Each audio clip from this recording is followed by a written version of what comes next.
Hi everyone, thanks for stopping by and seeing what I'm up to today. Kevin just gave this release about 3 hours ago, maybe less, but this is the Fed just said, the Feds, people need extra stimulus. Worst is yet to come. So let's listen to what he has to say, and I'll make my little picture here smaller over in the corner. I never know if he's going to show something, and I feel like pain right in the rumpus. Hope everyone is well, staying safe, staying sanitized. I will provide his links below, so when he speaks of places that has been done, shared or what have you, I will make sure every link is accessible on my feed. Please like, subscribe, and share. Thank you much. I think this is important news for any young business person or mom and pop type businesses that are here and dealing with this COVID situation. And I have found finances through this guy to help me through a struggling time. I'm a small business owner who lost her store, but I am preparing to open another store, so I'm ramping up. All right, let's listen in. Hey everyone, Kevin here. I have some big updates regarding what the Fed just said about the economy and future stimulus. I'm going to go ahead and break down some of these quotes and we'll react to them and comment on them. This was an interview between Federal Reserve President of the Bank of Minneapolis. Remember, we have different districts in the United States. He came on to the ABC This Week show with George Stephanopoulos, and I'm going to break down some of the most important bangers, and we're going to comment on how this kind of relates to us and stimulus, because he specifically asked for a very targeted type of stimulus. Two types, actually. We'll talk about that. Let's get into the quotes first. Here we go. First quote. What I've learned in the last few months, unfortunately, is that this is more likely to be a slow, more gradual recovery. And that's not so good. That's not exactly what we're looking for. A lot of us are talking about potentially that V-shaped recovery where we recover quickly. Or worst case, we'll have a little bit of a W next year with the second wave. But here, he's kind of indicating we might have a bigger, sort of longer, drawn-out U-shaped recovery, and then maybe even some ripples down the way. We'll get to some more of these quotes in just a moment. But I want to touch on the fact, because this totally relates, why is it that we see headlines like, oh, Disney Shanghai booked out immediately, like instantaneously booked out when Shanghai reopened it? Why is it that cruise bookings are up 600%?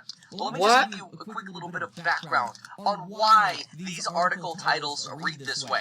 First of all, Disney Shanghai opened at 30% capacity, and that's why that 30% booked out right away. It still has lost the other 70%. As far as cruise ship bookings, they're talking about comparing bookings that had not happened at all over the last 2 to 3 months, and compressed all of those bookings into when they've reopened their booking portals into 1 week, essentially. They're like, wow, look, bookings are up 600%. Well, yeah, no duh. Even if you compare a week this year where you go, hey, we're going to be cruising again soon, come sign up. I got letters in the mail going, hey, book some cruises. They're advertising like crazy. No duh, when people don't book anything for a 3-month period, and then all of a sudden, people all book within the same week, duh, you're going to see a surge. So be careful with some of these misleading kind of articles that also don't necessarily give you all the details when you look inside of them. Anyway, let's keep moving on in terms of what Neel said. This was a bit concerning as well. He says the virus continues to spread, and when we look around the world, there's evidence that when countries relax their economic controls, the virus tends to flare back up again. This is an issue because it really says we're not going to be out of the woods on this until we actually figure out a way to solve the virus. He goes on to say the longer this goes on, unfortunately, the more gradual the recovery is likely to be. And this is a good one too because it really targets what we need to be doing as a country. I would love to see a robust recovery, but that would require, he's telling us exactly what a strong recovery is going to look like. He's saying we need a breakthrough in vaccines, a breakthrough in widespread testing. We don't really have either of those right now. And a breakthrough in therapies, which we kind of have. We have a little bit of a breakthrough with remdesivir. But even that isn't a cure-all. It's not like it's 100% effective, and everybody who gets remdesivir, the Gilead drug that was approved, is surviving. Yeah, the death rate goes down when on that sort of treatment cocktail, but it's still not, that solution we really need to get over this. I don't know when we're going to have that confidence. Ultimately, the American people are going to decide how long the shutdown is. And he's kind of alluding here to the fact that, look, if you've got a bunch of families saying, hey, we don't want to get the Rona, we're just going to stay in for 6 months and let's see how our neighbors are doing when they go out to Starbucks. Did they get Starbucks with a little salt of Rona? Or, I'm not trying to laugh at this, but it's real. I mean, there are going to be a lot of us who say, let's just wait. Let's see how everybody else does during this reopening. Now, this is where we can get a little bit more focused on where we start suggesting which two forms of stimulus he is looking for. Neel Kashkari says this is a healthcare crisis. Anything Congress can do to support more investment in healthcare will be money well spent. So this is a clear call from the Fed going, hello, go ahead. You got almost a blank check here because we control the money printer to spend more on testing, treatment, and tracing, right? The 3 T's that we keep hearing about. In some phase, this will go on for a year or two. Then he starts essentially talking about direct forms of stimulus, because George Stephanopoulos says, hey, look, we've just heard Secretary of the Treasury Steve Mnuchin come out and say, look, unemployment could go as high as 25%, to which Neel Kashkari says the worst is yet to come on the job front. AKA, the Treasury Secretary is going, look, we can get as high as 25%. Neel Kashkari is going, the worst is yet to come. And so what does he call for? Well, this is exactly what he says. I think Congress is going to have to continue to give assistance to workers who've lost their jobs. 23 to 24% of people are out of work. And this is where he's sort of really alluding to the real level of unemployment. Just because the unemployment rate ticked in at 14.1% doesn't mean there aren't a bunch of other people who didn't report for unemployment, which if you're one of those, you better go report for unemployment. You'll get retroactive pay. But then there are also people above the income thresholds for unemployment to where there's no point to apply because they almost know they're going to get denied. I mean, I always say when in doubt apply, but yeah, this makes sense that basically a quarter of our economy is out of work. And any kind of, it's shocking, but when you look at videos of sort of reopening, you might see crowds at beaches, but when you look at reopenings at restaurants, I mean, you're talking skeleton reopenings. Obviously, this is all just starting, but golly. And so now this begs the question, okay, does this mean we should just plan to stay on unemployment longer? Should we just sign up for unemployment now? Because if the Fed's saying, hey, keep that unemployment pay coming, that extra $600 a week, come on, that's like $2,400 a month of stimulus. I may as well be unemployed. I don't necessarily think so.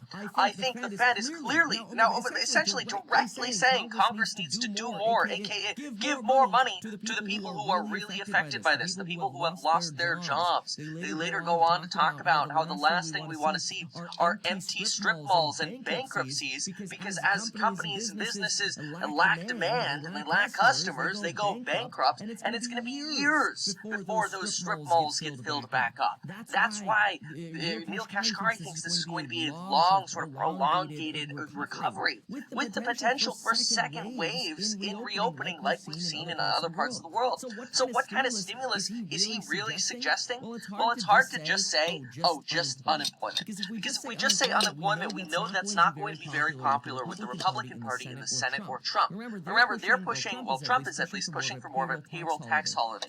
So in my opinion, I think we're going to see a lot more of a combination of direct payment in the form of stimulus and at the same time business incentives and payroll tax cuts and of course money for testing, tracing, and treatment, because we do want to motivate the country to get back to work, while at the same time, everybody gets more stimulus payments without necessarily that potential moral hazard of perpetual unemployment, aka we could just be unemployed forever. See, think about it this way. If you get a stimulus check and you're unemployed, but then you also get incentivized incentivize to go back to work, you can do both. You could go back to work, and you could get a stimulus check, which is good, because now if you get more money going back to work and you get a stimulus check, you win on both fronts. If they say, okay, we're going to give workers incentives to go back to work, but at the same time we're going to give people incentives not to go back to work, you have to pick one.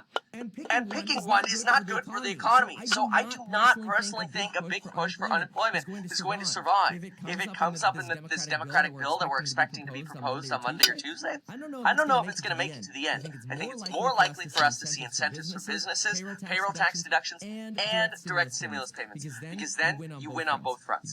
Give people money to spend, and you put people back to work. And talking about going back to work, Lauren made a little home vlog yesterday to kind of show her POV of what it's like when I make these videos during the day, and afterwards, I'll put a link for that down below. Her channel name's Meet Lauren. See, we're really creative like that. Like asking you to go to the links down below to join my programs, use that coupon code expiring soon. Get your 2 free stocks with Webull, because that is supposedly expiring within the next 24 to 48 hours. So I'll deposit $100, get 2 free stocks with Webull. They said in the email, we are reducing it from 2 free stocks to 1 free stock, because in little tests we've done, we haven't noticed a difference in people signing up.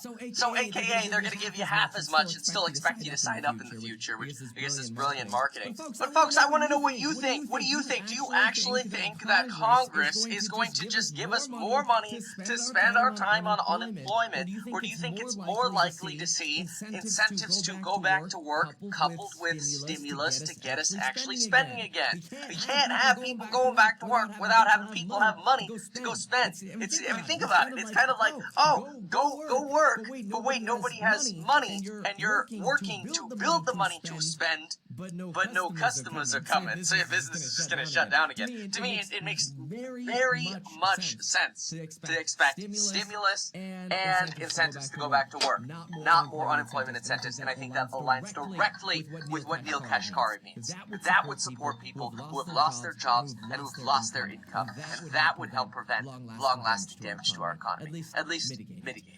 Well, there you have it, folks. Thank you so much for watching. If you like this kind of content and my commentary, make sure you hit that subscribe button. It really helps me out a lot. It makes me feel really good, and I can celebrate. Yeah, it makes me feel really good when people subscribe to my channel, too. Don't be fooled. This guy is just... I think his information is wonderful, but I don't want to let you guys all just run there. But if you did, it's okay. I understand. I mean, why not get all of his information?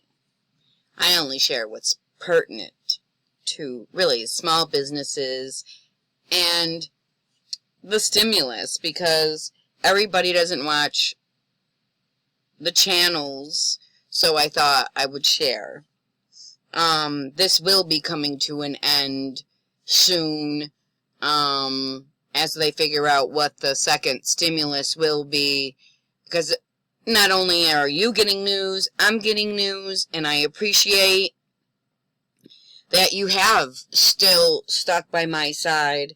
My viewing of my channel went up, of course, because I'm giving information that is pertinent and important to us as individuals stuck in this pandemic. Mind you, I am in New York. I am still on lockdown. We are only supposed to leave odd even days, so if you were born in an even year, you could go out on an even day. If it's an odd day that you were born in, you can go out. Face masks, gloves, whatever. You need all that when you leave. If you don't have that and it's not the right day to be out, you can pretty much, in this small town, be in trouble. So there's no sense for all that drama. I've even stopped. I was dumpster diving for a while. I'm not even doing that. I've really dove into doing reborning, which is making a hyper-realistic dolls. And I'm getting excited because I am talented art-wise, and it's a new venture for me, and I've met a lot of new friends, and I appreciate their advice and their channels. So, this is a business channel. This is my business news for today. It's Sunday. Happy Sunday. You really can't see what my little thing says. It does say Silky. I think this is this plug. Yeah, it says Silky. It says my name up there. I thought that was pretty cool. And they're supposed to be Scrabble blocks, which I think is wicked. I haven't played in a while. Miss my friends. In Colorado, we used to play and smoke the medical herb, be prepared for the evening, laughing, giggling, and playing Scrabble. All right, enough with my talk. Like, subscribe, and share. Thank you. This is Silky signing off.